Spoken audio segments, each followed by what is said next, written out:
Hello, ladies and gentlemen. Welcome to the CoinGeek Weekly Livestream. I am your host, Mr. Kirk Wicker Jr. Hope you're well, everybody.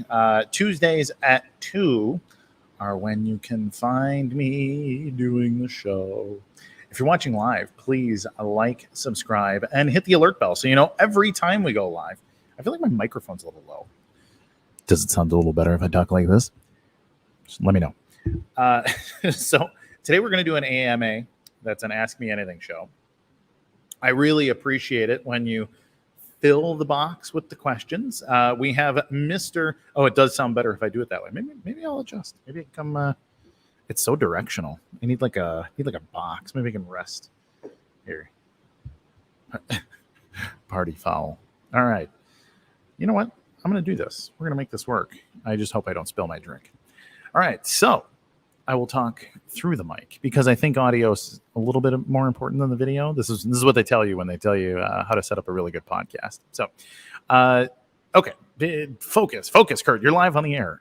So, if you're watching live, please share across social media. Let everybody know that we are live because the live shows go better when we do full box full of people that are letting us know what's up. I'm looking outside at the moment. So I'm looking out of this window, and I'm in the tropics. I'm in South Florida, just a little bit north of Miami, and it's been very stormy. Tropical summers are very wet. I keep seeing lightning in the distance. It's like it's bright sun on me, but I can see this like wall of cloud coming in. So if all of a sudden I just disappear, I'm probably okay, but I'm probably being hit by like a major thunderstorm, which it basically does every day for an hour or so, and then it passes. So yeah, let's just be okay. So okay, if you're watching live, let everybody know we're live. Let's fill the box with questions. We have Brandon Ward on the control board today. Brandon is fresh off of vacation and feeling fresh and ready to rock and roll. So if you can get your questions past him.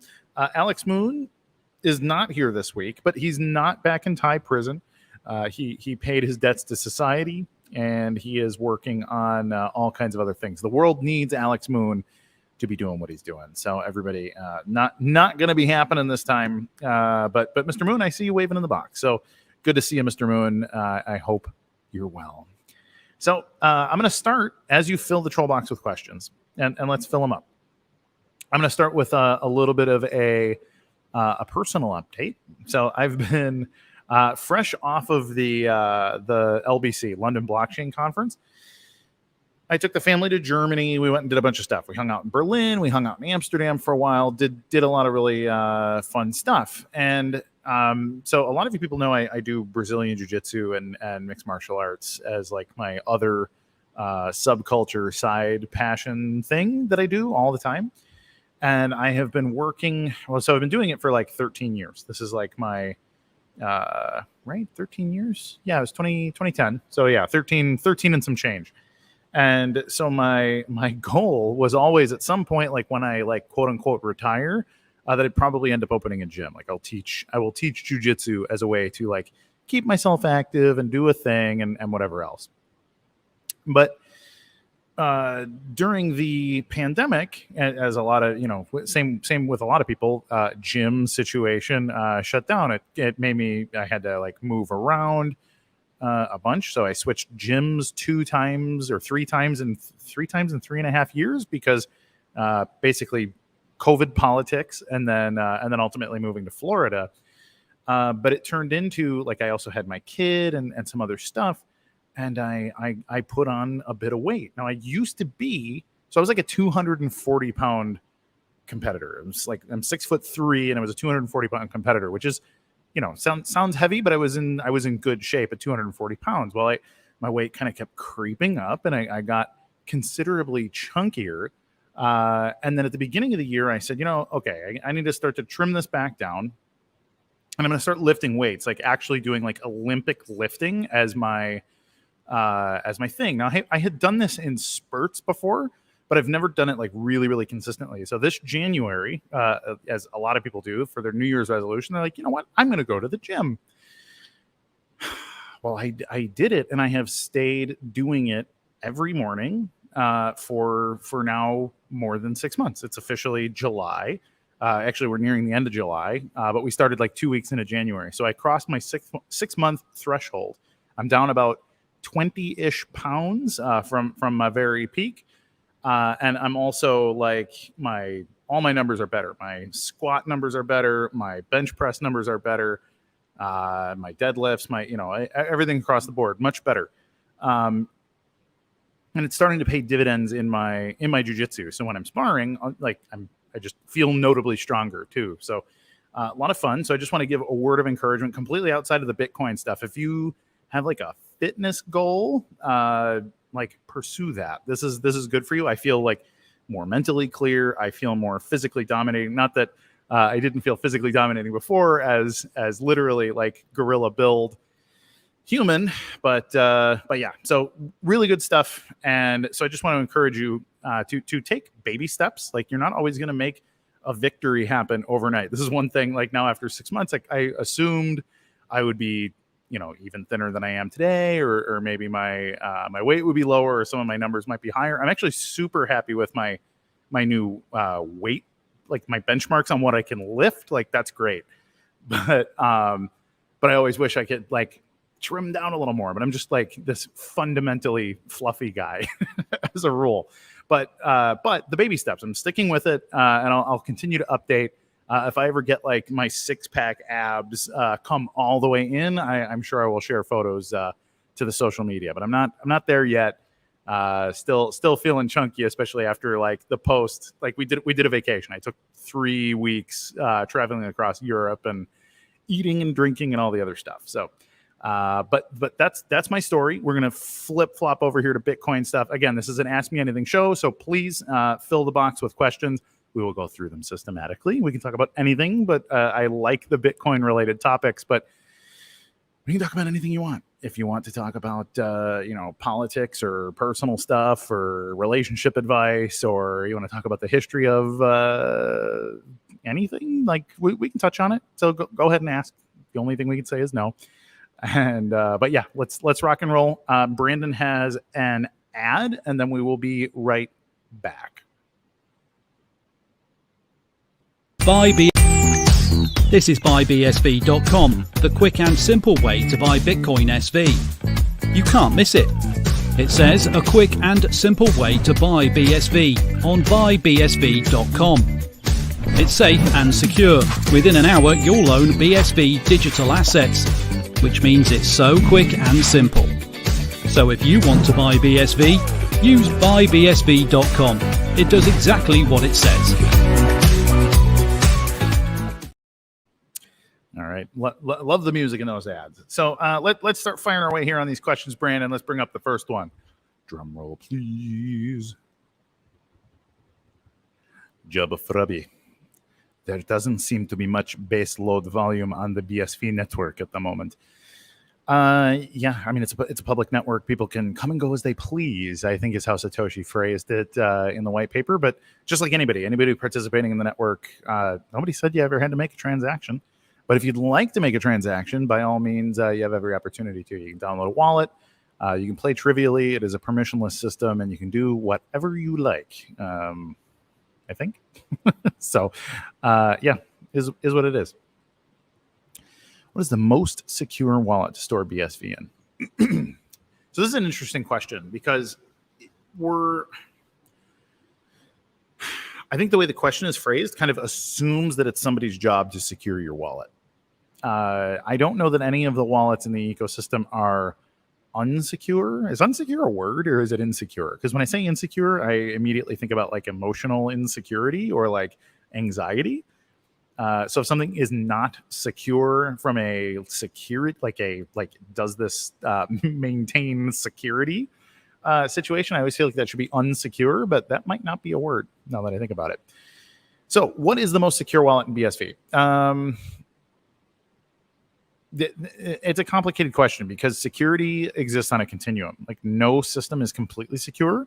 And ultimately, the thing that secures your Bitcoin is your operational security, or OPSEC is the thing that the cool kids say. But if you're going to if you're going to secure Bitcoin in a way that is like impenetrable, right? Like nobody can get your coins.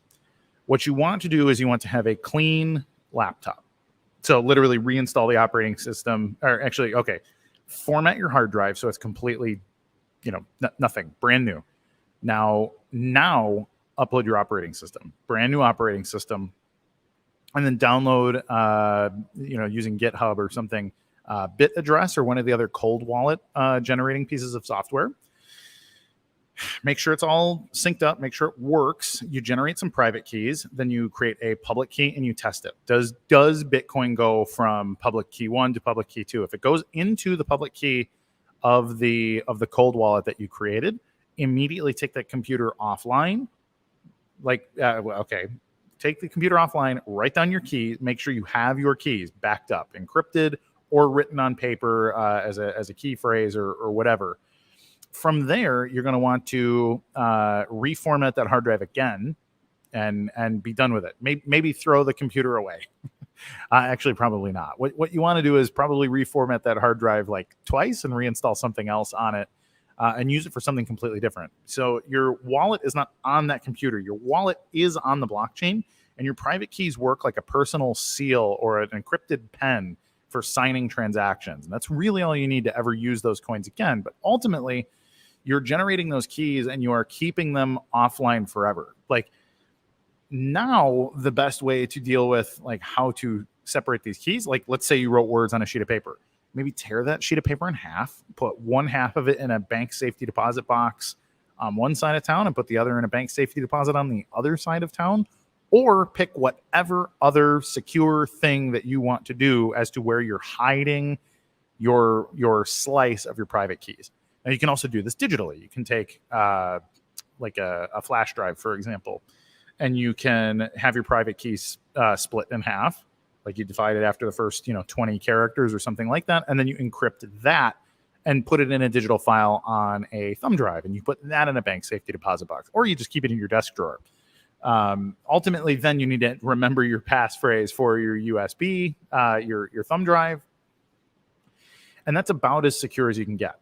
Now, all of this assumes that you are trying to make something that is extremely secure against like hot wallet-based attacks, like maybe somebody's listening to your Wi-Fi, or somebody's doing some kind of man-in-the-middle attack on your internet, or something like that, where you're going to leak keys and you're going to just get pwned by some kind of like high talent hacker or something to that effect, and that's really uncommon. So let's go back to like more normal situation here. Something like Simply Cash, the wallet, or Centbee, or Handcash, or Electrum SV, or Relaysia, or some of these other wallets, RelayX. There's a few others. Your OneSat Ordinals address, or your OneSat Ordinals wallet. All of these things will generate a wallet for you, and that wallet is as secure as your system, which frankly, if you're on a cell phone is one of the most secure things in the world. Like nobody's backdooring and hacking your iPhone, as long as it's up to date and there's not some crazy thing going on in your life. But for most of us, that's not going to be the case. We're not going to have some crazy thing going on in our life. So all that to say, something like Centbee, you generate your keys and you can do the exact same thing. You just use it. It's encrypted on your phone. It's very, very low risk generally. Then you have Handcash. Handcash does things fundamentally very differently. They have a threshold signature mechanism where your key slices are generated and your biometrics, like literally this part of your face, is part of your key slices. But one or two of your other key slices, one of them Handcash is a signer, and the other one there's some other entity on an outside server that is a signer too. So it's kind of like doing a multi-sig schema, but that's a very different setup.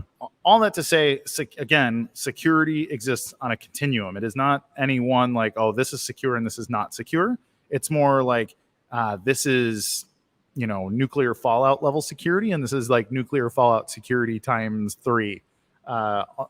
Most things are pretty darn secure unless you do something very, very silly, like store your private keys in what was that app called? Evernote. A bunch of people, there was an Evernote hack maybe 5 years ago, and a bunch of people had their private keys stored on Evernote, which is like a cloud sync note keeping system. So unencrypted, unsecured, somebody hacked the Evernote servers, and then, oh, hey, wouldn't you know it, a bunch of people had Bitcoin keys up in there. Like, that's really dumb, but that's the kind of thing that you need to know not to do. So don't do something like that. Do not synchronize your private keys up into the cloud somewhere unless they're encrypted, unless you know what you're doing to encrypt them.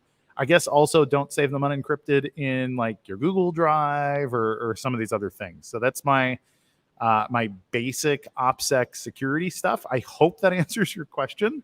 If you're just keeping a small investment, like if this is some like side pot portfolio thing for some people, it's like, I don't know, man, I got $500 or $5,000 or something that's kind of a piddly investment for you. Maybe don't even worry about it for a while. Like maybe worry about it when it gets to 20 grand worth of value or 50 grand, whatever that number is for you. So I guess don't overspend on your security if it's not weighted pretty heavily to the value of your total investment in the first place. That's all I got. Mr. Ward, if you could bring up the next question, please. Archie. I love this name. Every time I hear Archie, I think of a better time. Archie, Kurt's opinion on presidential candidates. Ooh, here we go. RFK Jr., Vivek, talking about Bitcoin and not really understanding how the system was designed. So I don't talk a lot about my own personal politics because I don't want them to matter.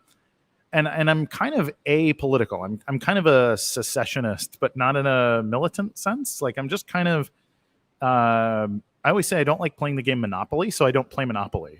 Like when people say, hey, you want to come over and play Monopoly? I say, nah, if you want to go out for a drink or something, some other time or do something, like I'll come play blackjack, but I don't really want to play Monopoly. So I just don't play.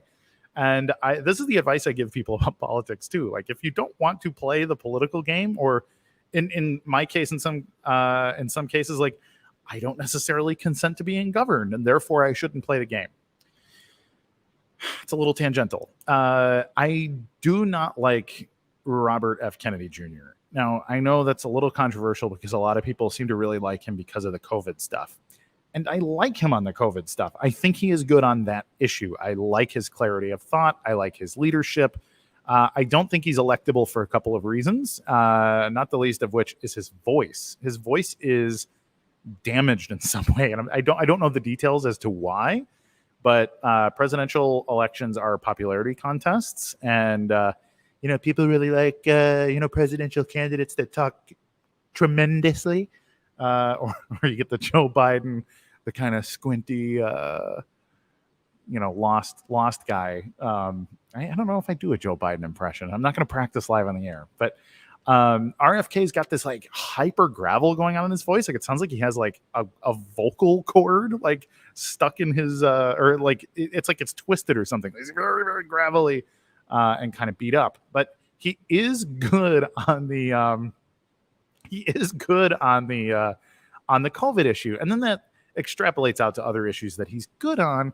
But ultimately, I mean, he's a Kennedy. First of all, like we were talking about, arguably the most shrewd, like family in American politics, and so like he is a man whose father was assassinated and whose uncle were assassinated for trying to be independent-minded politicians.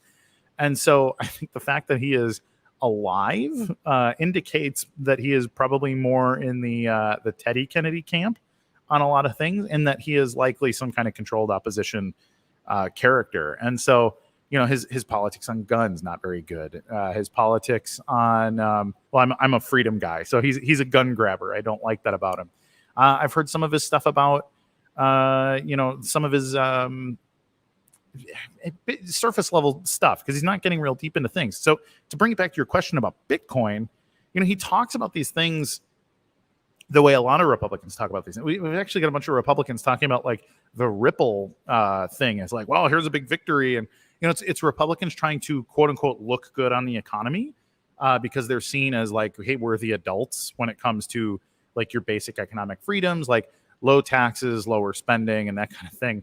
Most of which is a meme, by the way. Republicans tend to spend more money than Democrats once they get elected, but that's a different story.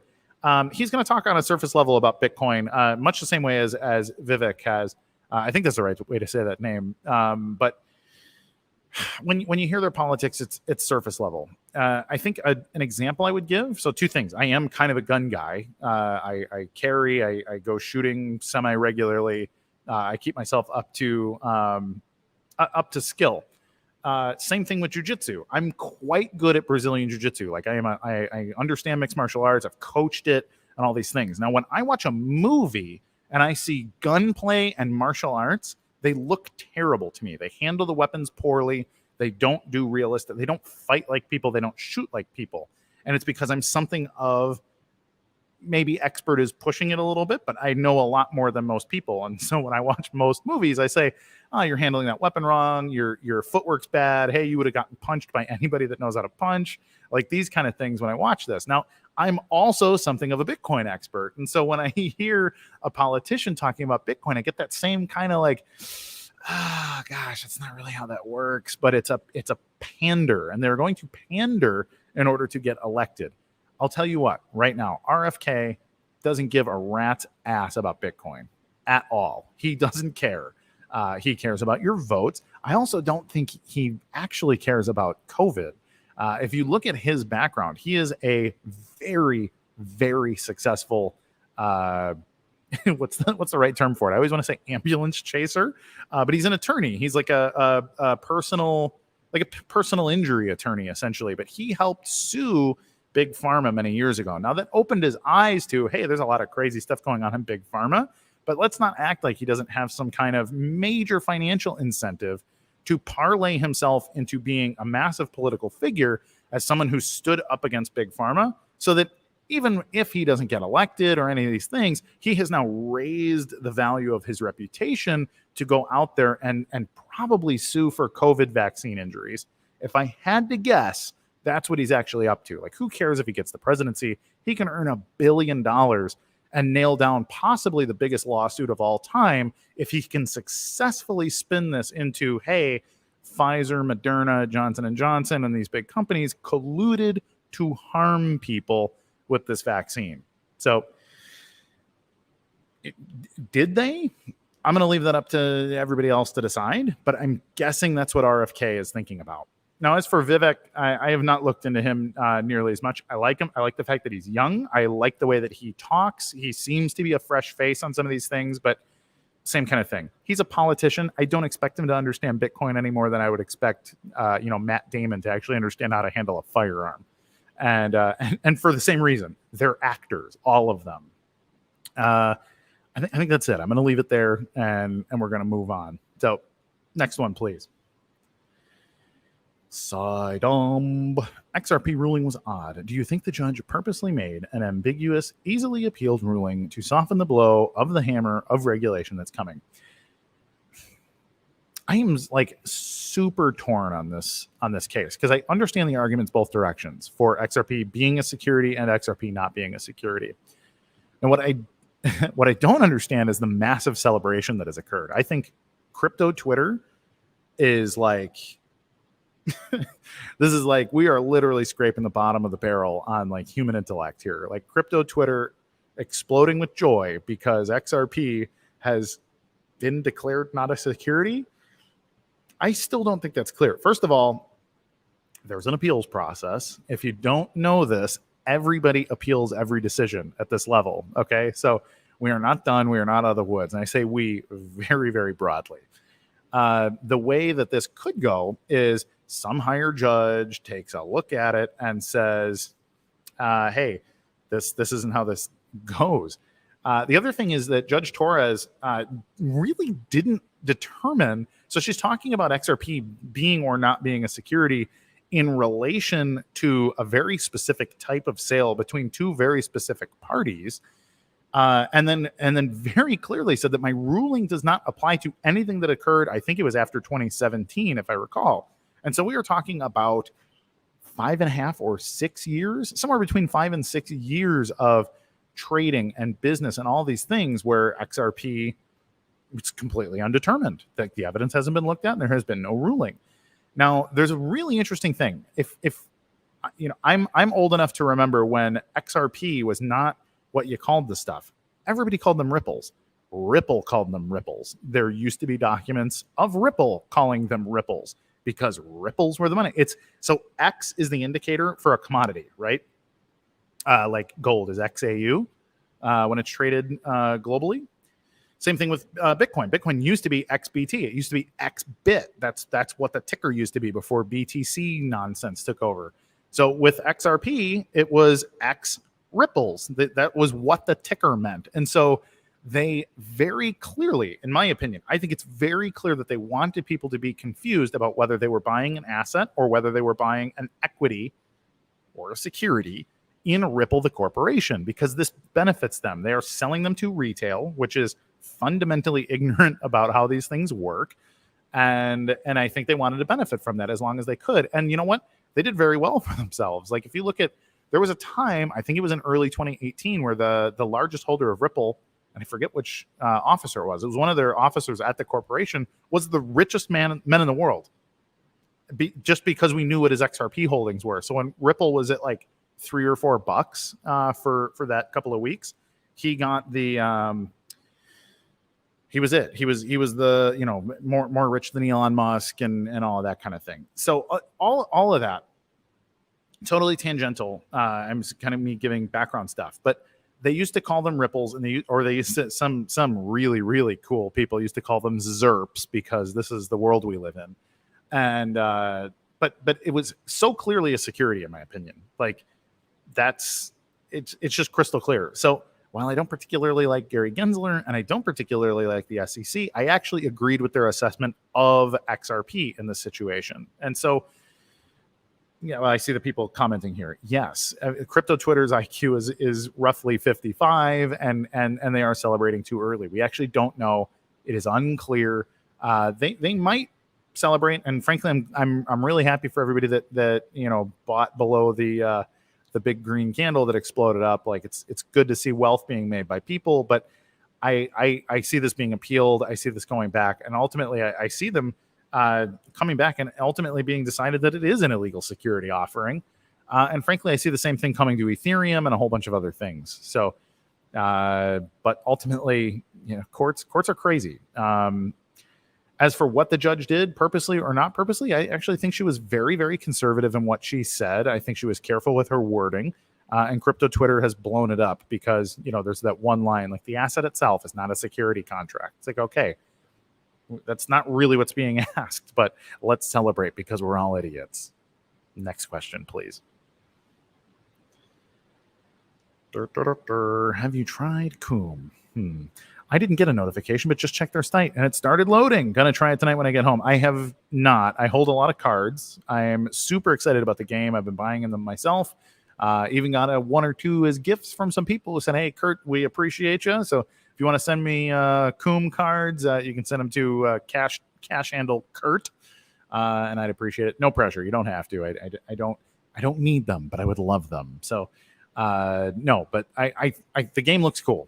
And I'm not even really a gamer, but I like NFTs. I like art. I've always thought they're pretty cool. And frankly, this game looks like it's at least fun enough for me to get a little bit lost down the rabbit hole playing. So looking forward to it. Maybe I'll play tonight. We'll see. Next question.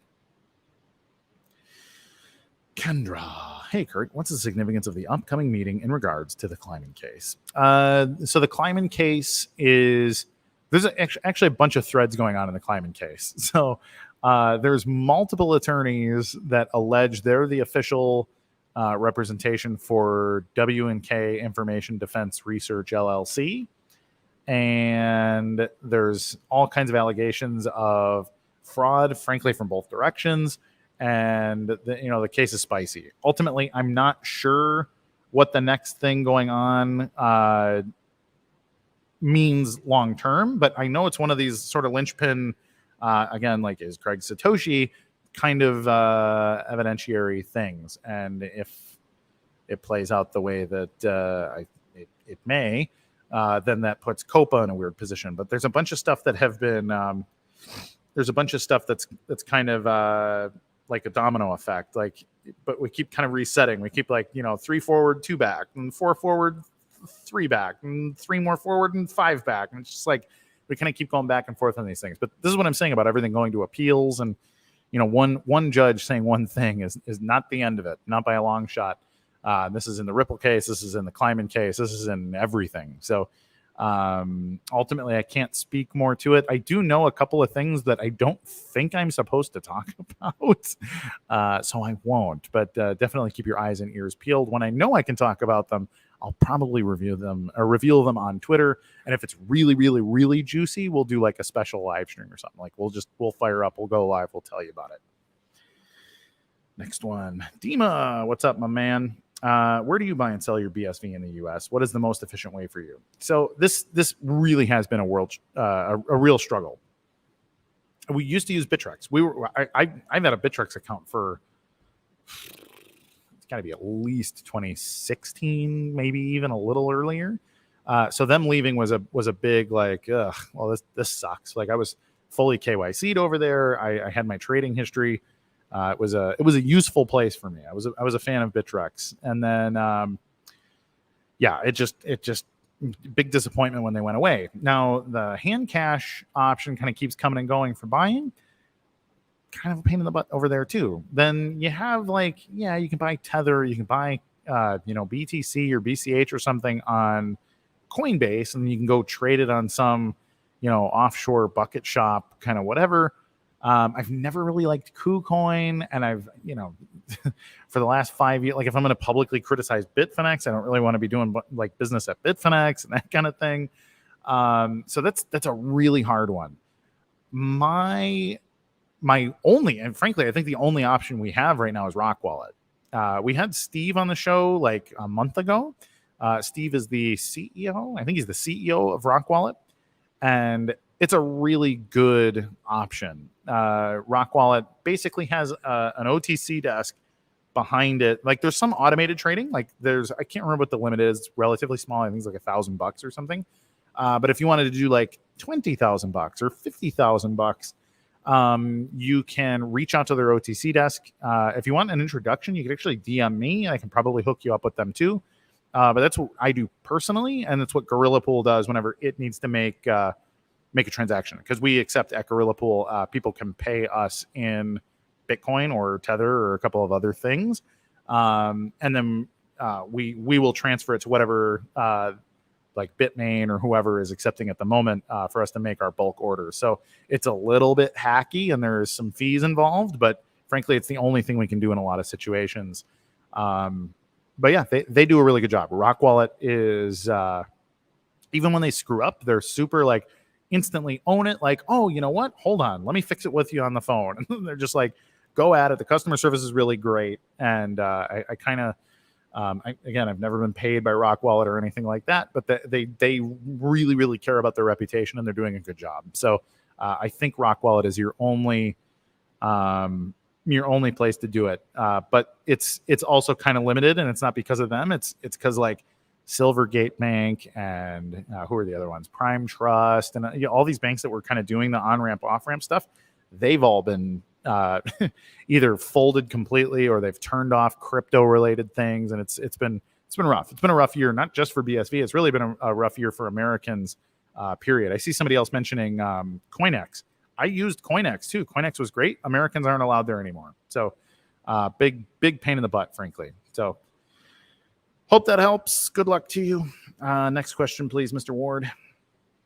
If BTC's digital gold narrative is not valid, what is the value proposition of Bitcoin when it is finally adopted, if any? Or is it simply going to be a plumbing without special value? So digital gold, so I actually do think Bitcoin is digital gold, but just not in the way that they say it. Like they think about it because they fundamentally think of gold as something that you like keep under your bed for the apocalypse.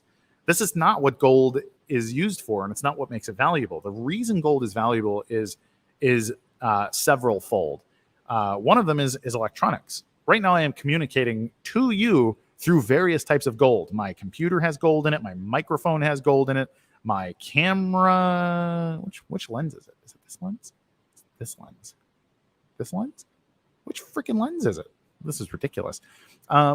Sorry, this is among the most unprofessional ways to do a live show. But my fingertip looks good, right?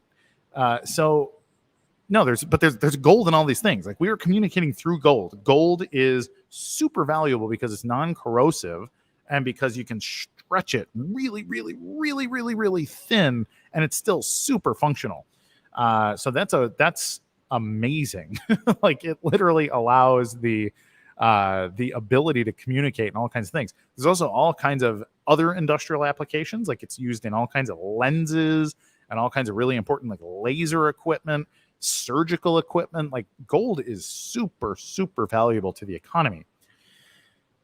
Sounds a bit like what Bitcoin is supposed to be, right? Like, it's this underlying valuable thing that does a lot of stuff. So in my opinion, this plumbing conversation, like, plumbing is a valuable industry also. Like, Bitcoin being plumbing, especially if it's plumbing for the entire global economy, is not a $5 a coin situation. We're literally talking about tens of thousands, hundreds of thousands, millions of dollars a coin sort of thing, because BSV is plumbing. Plumbing is gold. Plumbing is super valuable. So I think it's the way the BTC people have spun everything into, like, this unproductive. Somehow they think they have turned, like, Austrian economics, like Ludwig von Mises, into a guy that didn't like economic productivity and didn't like economic velocity and didn't like monetary churn of currency. When he actually talked at length about the necessity of money to move. And so I don't know, man, these small blockers, I really go back and forth on, like, are they really ignorant or are they really malicious? And I think it's a little bit of a mix of both, but I'm just like, I'm infuriated by the things that they get away with from a narrative and a philosophical standpoint, because they're just not true. Bitcoin is valuable because Bitcoin is a scarce asset that you can do millions and millions of important and valuable things with. And so, yes, it's digital gold. Digital in the sense that it can do everything, but gold in the sense that it is provably scarce and unique and highly utilitarian. Next question, please. La-di-da. Question for Kurt. Do you have any info on the Philippines blockchain adoption on BSV? A little bit. What do you want to know? I know there is a lot of public info. Frankly, N-Chain has signed a, what do they call it? An MOU, Memorandum of Understanding, with one of the regional governments in the Philippines, and they're doing all kinds of really interesting stuff there. So they are looking to adopt a global ledger that does all kinds of valuable things for the people of the Philippines. A little bit of politics here.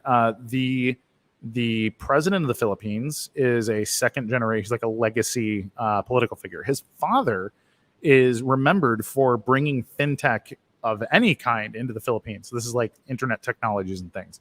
And so now that the son is in charge, he's looking for something in the same wheelhouse as kind of a, like, hey, I'm my father's son and I'm taking this next technological leap for our people. And so he sees blockchain as that thing. There is a large BSV community in the Philippines for a few reasons. Partially, they just like crypto in general. Secondly, they are a very low value fiat currency relative to the dollar. So the Philippine peso is, I don't even know what the conversion rate is, but it's very, very small. So it's a lot of expats go there because, like, if you make $100,000 a year, you are like filthy, filthy rich, and you can live in like a marble palace in Manila. And this is awesome. And so, but the normal people there, they're living on, a few bucks a day. And so something that has very low fees and instant settlement is super valuable to them in their sort of peer-to-peer economy. There's also a lot of longtime big blockers there. There is the jeepneys, which are these open air, kind of like trolleys. Like, it would be like a trolley system in the US, but they're literally Jeeps, but they're open air Jeeps, and they're Bitcoin Jeeps. And the guy that runs that is a big blogger, is a BSV guy. So there's a lot of people that just kind of have this mind space about, like, they used to be Bitcoin Cash jeepneys as well, and then they became BSV. And then there's a lot of other people operating in a, what is it? Well, there's a CoinGeek office there for one, but then there's an N-Chain office there too, because a lot of people ended up there doing like the, what do you call it? The digital nomad thing. Like, hey, I'm into Bitcoin. Hey, I made a bunch of money. It'll last longer if I go to the Philippines. So there's just kind of a crowd out there, and it's very much a big blocker crowd. Now that crowd has turned into a bunch of people that tweet about BSV and other stuff. Like I can think of a couple of influencers that are just organically come up out of the Philippines. And the small blockers have these conspiracy theories about them being like a sock puppet, what would you, mercenaries or something. And so it's very goofy, but the Philippine stuff, really exciting. It's primarily an N-chain related deal that's going on there, but then there's all kinds of organic adoption of BSV and all this other stuff. So it's pretty cool there. That's all I know. I don't know if you need to know more. Let me know if there's more you want to know about it. Next question. What's the deal with Troy Money or any other gold-backed token? So I don't know much about Troy Money. I took a glance at it. They're using tokenized. It looks really cool. It seems really legit. The problem with tokenized gold has always been the custodial relationship. Like, how do I know that the gold that I'm transacting in actually could be settled to physical gold? And that's a relationship thing. So Peter Schiff has not involved himself in a BSV-related digital gold product yet, but maybe he'll be last to the game because he's got a big ego about the right way to do things, but we'll see. I also have a local ally. I'm not going to reveal his name or the project. That's kind of thinking a similar thing to Troy Money. He's working on a gold-backed asset as well, and so it's funny because gold-backed assets have existed for a long time in the blockchain space, and everybody understands why they would be valuable. Gold itself is valuable, and being able to transact them in a tokenized fashion on a blockchain makes them more valuable, I think. And so we even have like there's Tether Gold, for example, or there's Pax Gold, or there's some of these other gold tokens that exist. Now, who's going to do it well? I mean, we'll see. But I don't know much else about it. Troy Money looks like a good project. It looks like it's well thought out, but adoption is always that like, how do I spin the wheels and get them to, roll downhill? So people actually are just sort of organically saying, yeah, actually, yes, let's transact in digital gold. That'd be great. So, hope that answers your question, Mr. Vidal. Next one, please. What's going on with Alex Mashinky, CEO of Celsius Network? Man, he is, that guy's always been a snake. I interviewed him many years ago. I think it was before Celsius even launched. And I remember him basically explaining how it worked and saying like, dude, it sounds like a Ponzi scheme. He's like, no. Well, but if you, and he had all of his buts. And just, I don't know, really unfortunate to see how that all turned out. Celsius, for what it was, I mean, any Ponzi scheme project in a bull market is going to be a really great way to earn money. Like if you're like super shrewd Machiavellian and don't give a rat's about like the fundamentals of anything, a Ponzi scheme is a great way to make money as long as you're the first guy out the door. So let's remember that as a concept. But Mashinky basically was using his Cell token in order to prop up his own business, basically to inflate his way into looking like he was profitable. Now, he has been, if I recall, in the last 4 or 5 days, is being charged by like 4 or 5 federal agencies. So it was like the DOJ and the SEC and FINRA and a couple other government agencies. Like Alex Mashinky is in very, very big trouble. As for how it plays out, I mean, it could be 5 years of trials. He can end up being found guilty by the DOJ and then have to go right over to another federal court where he gets tried by the next federal agency, because you can break the laws of multiple things. And I don't know if they could even combine, like, I guess if they're like a regulatory oversight agency, like the SEC, for example, is not actually a 3-letter government agency. They're an oversight agency. And so they're semi-private, which is why the SEC is suing Ripple, for example. Like, they don't get to just be the government and be the prosecutor. They have to be a plaintiff representing the people or something to that effect. But Mashinky is probably going to see him do the perp walk, like, orange jumpsuit. He's going away for a little while, but we haven't gotten that far yet. But I see with him, it looks like that's probably where that's going. So good luck, Mr. Mashinky. We wish you well. I don't know. Next question. What do you know about WorldVest so far? I don't know anything about WorldVest so far. Oh, it's Be the Broad. Hi, Casey. What is WorldVest? Tell me in the comments here. Let's figure it out. I don't know what it is, but maybe I do if you clarify a little bit. Next question, please. Can you explain how BSV will integrate with IPv6? Will wallet addresses be used as IP addresses? Will our addresses be registered on the DNS, or will that be gone? I'm a little confused about it. So there's a few ways that it could be done, and I think a lot of this is still sort of in planning phase. Like, probably not in private, but in public, I don't know that things like that have been completely determined. A big thing with IPv6 is this ability to multicast, and that is going to fundamentally change the way that wallets broadcast to each other and how the wallets broadcast to the peer-to-peer, like the node network. I think these things are going to be deeply re-engineered. So a lot of our foundational, like if you watch a How Does Bitcoin Work kind of video, like they'll show you the little mandala, here's your mining nodes, and here's your whatever, and here's where the wallet connects to the node and broadcasts to the peers and blah, blah. I think that's going to be completely redesigned. Redesign is probably the wrong word. Re-implemented. Bitcoin was designed to work IP to IP. Craig has talked about this a bit in the past. Basically, you used to have to be online in order to receive a payment. And the way that we all think of Bitcoin, like these pay-to-public key hashes, was sort of seen as like a second-class Bitcoin transaction, where it's like, if I can't transact to you directly, I guess I could broadcast to the blockchain, and it will see if your public key hash is valid, and then we'll work our way back. So, but that's, we've carried that on now for like 14 years. So everybody's just like, isn't that how Bitcoin works? And the answer is, well, it's how it has worked, but it's kind of like, the only thing with wheels is a wagon until somebody invents a car. And then you start to snowball in the direction where, hey, now cars can do 130 miles an hour, and that's just a Toyota that you can buy for 30 grand. And so, to answer your question, I think the way that a lot of this is going to work is going to be very, very deeply different than the way it has worked in the past. And so to talk about wallet addresses and IP addresses and all these things, I think we're going to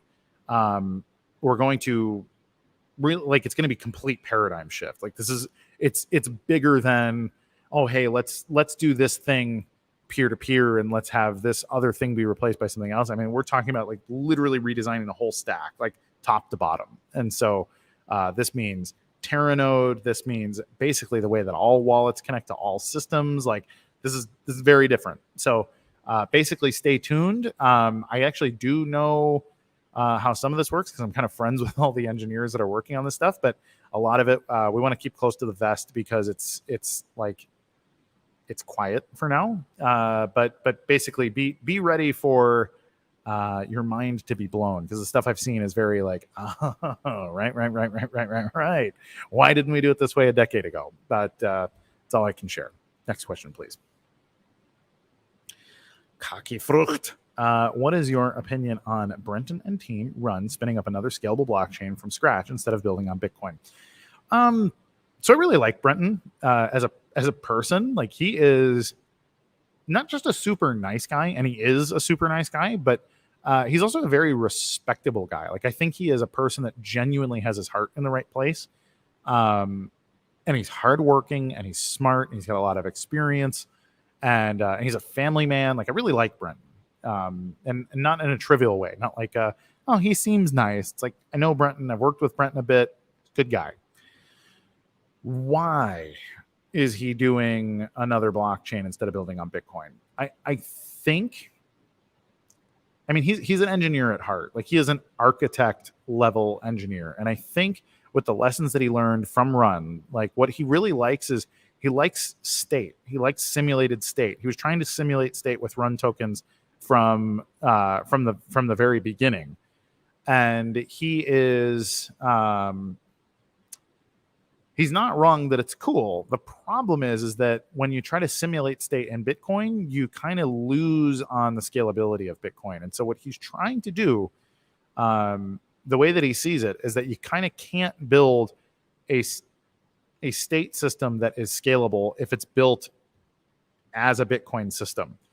And so I think he's just trying the other thing. Like, and I don't blame him. I don't think there's anything wrong with it. I see it as an R&D project that is worth doing, and it's probably going to be really cool when it's done. My only concern for him is, hey, like, careful if you do an ICO, careful, I don't want to see, Brenton being one of those guys who's like in front of Congress or in front of court because the SEC's sued him, like that kind of thing. I think is the fundamental risk. I also think that in testing, like once he gets past all of the stuff, I think he may learn some very interesting lessons about Bitcoin and maybe why he should come back. But we'll see. And also, he's not gone. Like, Brenton is still very much in the Bitcoin community as well. I think he's on this tangent because he's got an itch he can't scratch. And so I'd encourage him to scratch it, but also be very careful about not getting yourself in trouble. So that's where I'm at. Next one, please. What is ORD-FS? Is it the basis for a new decentralized internet? In short, yes. So it's a file system, basically. So it's like a hierarchy of files and how they can communicate with each other. Cool thing about ORD-FS is it uses ordinals on BSV and BTC, and it allows you to bootstrap exactly that, DNS, like domain names. And it allows you to then point them to files in a greater system. And if you're pointing to files in a greater system that can be accessed in a decentralized manner, then we are exactly that. We are talking about a decentralized internet. And that is very, very cool. A lot of really cool implications there. And frankly, I'm going to be on a call with David Case in a little bit after the show to kind of talk about where he's at with it and ways we can all help. So, ORD-FS, man, watch this space. That is super disruptive, like crazy disruptive. Next one. Kurt, I see the DoD is starting to open the doors to blockchain, but they're dragging their feet and waiting for the regulation communities to settle any input. Governments are slow. They're huge things. Like, you can think of the government as a giant monolith, or you can think about it as like various tentacles on one big octopus. The problem is that government agencies don't talk to each other. Like, we saw post 9/11, there was this problem where like military intelligence and then the intelligence agencies were not sharing data. So like the CIA and the Army, if I recall, were both tracking Al-Qaeda and not sharing information with each other. So they both had incomplete pictures of Osama bin Laden and all these other things. And if they would have just talked, they probably could have put the whole puzzle together earlier. But they didn't talk because they're competing with each other and they don't even know who's working on what. It's the same thing with like the SEC and FINRA are both dealing with crimes related to finance. But they have completely different mandates, and so they don't necessarily share information about each other. Now, the Department of Defense, the DoD, opening doors to blockchain, like that's, they're all going to have their own people that are looking to make a name for themselves. They're looking to be the guy that, creates some new efficiency or does some new cool thing, because ultimately, at the end of the day, the government is just a bunch of individuals too, and they're trying to move up for all the reasons they're trying to move up. And part of doing that is, hey, I'm the guy that came up with cool thing. Shouldn't I be praised for this? And so, we're going to see every federal agency make a blockchain announcement at some point over the next few years. And they will probably be uncorrelated, and they'll probably all use different blockchains for a while. And it's all going to be pretty chaotic for a good amount of time. But they will realize scalability matters if they're trying to do, something that works for the 300 million people in the United States, or just the, I don't know, whatever it is, 20 million, 30 million people in the armed forces and whatever else. So that's that. Next one. What's the future of altcoins other than ETH and BTC in the future? I think 99% of altcoins go away.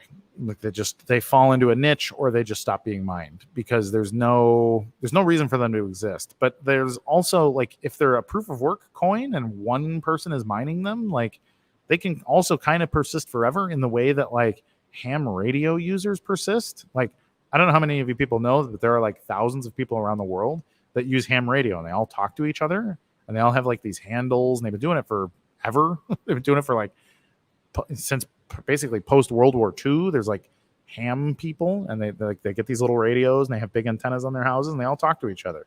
Now, they didn't take over the universe, and not everybody on Earth has a ham license, but that's what they were hoping for initially. You used to be able to take ham classes in school and all these other things, and just never turned into anything more than that. And the reason is because it was kept very much in a niche. And if you don't make things that appeal to the masses and make people's lives exponentially better, then they stay niche.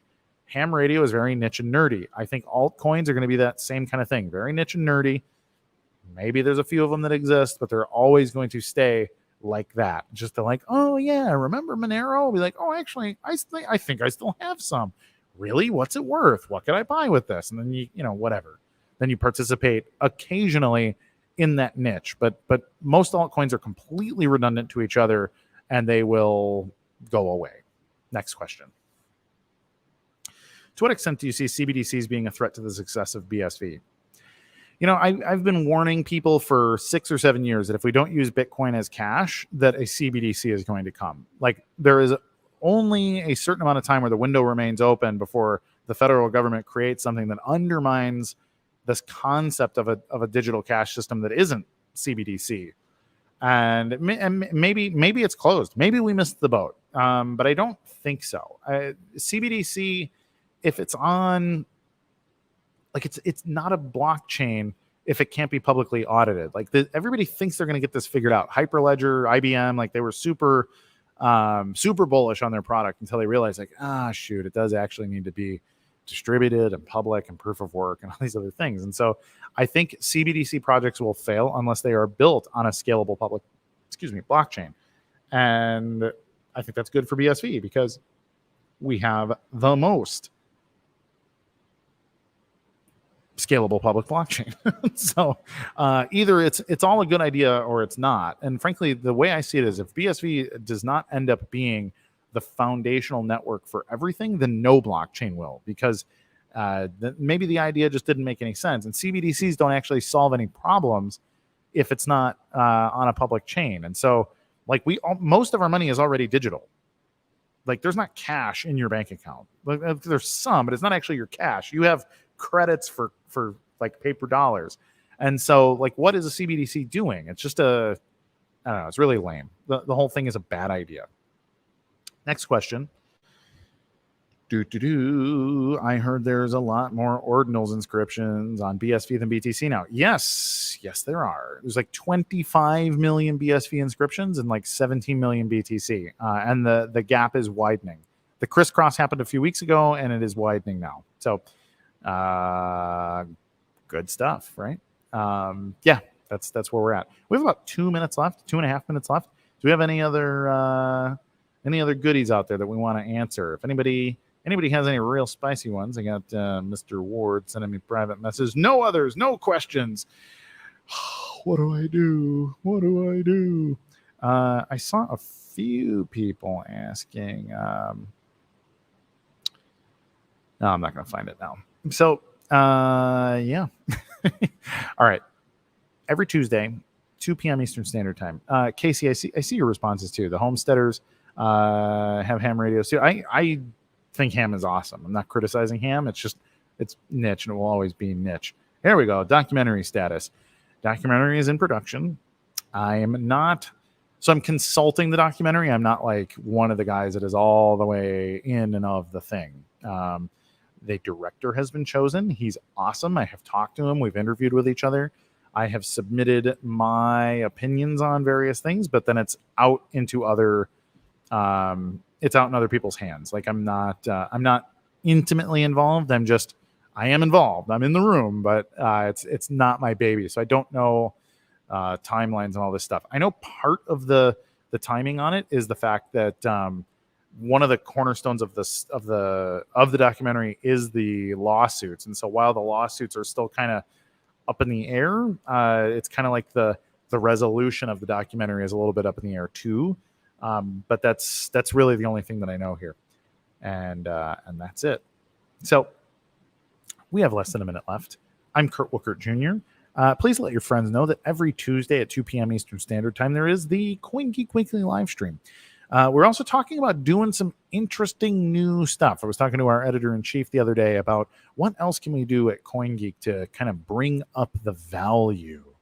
Let's raise the value of CoinGeek. Let's raise the value of the media that's happening in the BSV space. Anyways, so so keep your eyes out. We got some really cool stuff in the pipeline. I want to thank Mr. Brandon Ward for doing the production on the back end. He is both a gentleman and a scholar, and a friend, and he's a pleasure to work with. And thanks, Alex Moon, for popping on. You probably just sent the wave emoji, and I doubt you're watching anymore. But if you are, you can go ahead and send another wave, and I will apologize for assuming that you had something better to do. And to everybody else watching, truly, the show could not be done without you. So thank you for tuning in. I really appreciate those of you who tune in live and ask me questions and all the other stuff. It really does mean a lot. I could not do this without you.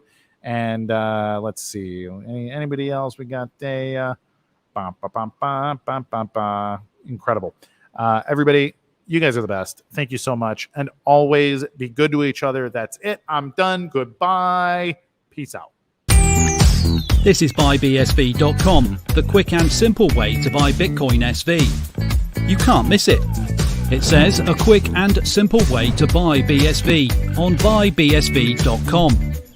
It's safe and secure. Within an hour, you'll own BSV digital assets, which means it's so quick and simple. So if you want to buy BSV, use buybsv.com. It does exactly what it says.